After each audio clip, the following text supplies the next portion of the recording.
sur le tapis rouge de Extreme Measures avec Brendan Fraser qui donne des entrevues. D'habitude, on le rencontre dans une chambre d'hôtel à Los Angeles, il fait des junkets, mais cette fois-ci, il a décidé de faire le contraire, de partir en tournée dans différentes villes de l'Amérique du Nord pour faire des premières.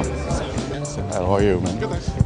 Usually, I interview you at the Beverly Hills Hilton in a hot room.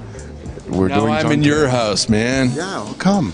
I'm glad to be here. You're doing a big publicity tour for this movie. It was important for you. It's another way to do it.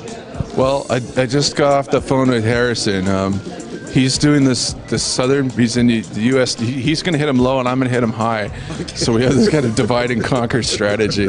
This is CBS's first release of a feature-length film, and I mean that it's significant is obvious. But we're confident from the early reactions that we received that audiences are responding this to a way that's quite that gives us hope that we really got a good picture on our hands.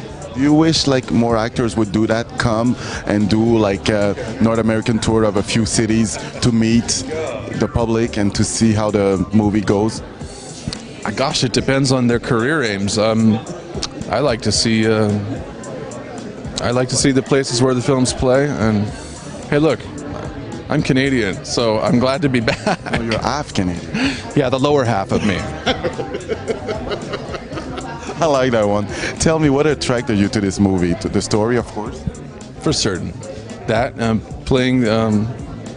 portraying an individual who actually exists, not a fictional character or a historical figure or anything like that, and doing it without making a caricature of them, like embodying the spirit of it in 90 minutes. How do you encapsulate someone's life, And that's the challenge of it. John Crowley is a remarkable individual who is easily one of the most principled people that I've ever met. And what he did effectively was save his children's lives by leaving an easy job and going off to find a way to get a special medicine to arrest the ill effects of Pompe disease, from which they would certainly have passed it by the age of 6 or 8, if not sooner. Donc vous êtes à moitié canadien, donc vous parlez un peu français. Est-ce que je comprends un peu meilleur que je peux répondre, mais allez. On sait que la photographie est une vraie passion pour vous. Est-ce que vous avez eu le temps de vous promener et de prendre des photos à Montréal? Pas aujourd'hui, parce que j'étais en chambre d'hôtel. Mais oui, non, j'avais pris beaucoup de photos ici. J'aime bien l'architecture et plus vieux. Et aussi, j'avais pris beaucoup de photos quand j'avais fait du tournage ici. De mes amis être dans la scène. Quand on fait le studio à Mel City Cinema, quand on a fait Journey Center of the Earth and The Mummy 3. Et on peut voir ces photos sur votre site web. Quel est le nom de votre site web? Monnom.com. BrandonFraser.com. Ouais. D'accord, c'est facile. Merci. Merci beaucoup. À bientôt. Et mon cher, est-ce que je peux te poser une question ou deux? Bien sûr. D'habitude, Alliance nous envoie dans des chambres d'hôtel à Los Angeles interviewer des vedettes. Et pour une des rares fois, c'est la vedette qui vient à nous. Est-ce que c'est une nouvelle façon maintenant de faire la promotion de certains films? Ben, c'est une bonne question. En fait, on essaie toujours de faire venir des vedettes à Montréal. Je dois dire que c'est assez difficile. On a réussi dans les derniers mois, on a eu Audrey Tautou, ce soir on a Brendan Fraser. Donc j'espère que c'est une nouvelle tendance. Mais l'effort a toujours été là. Mais c'est très, très, très difficile. Ces gens-là sont en tournée à travers l'Amérique du Nord, sont en tournée en Europe.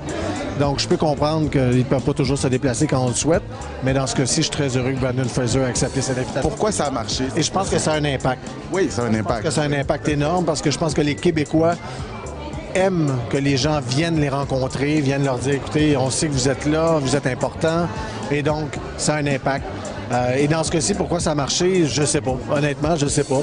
Ça a fonctionné.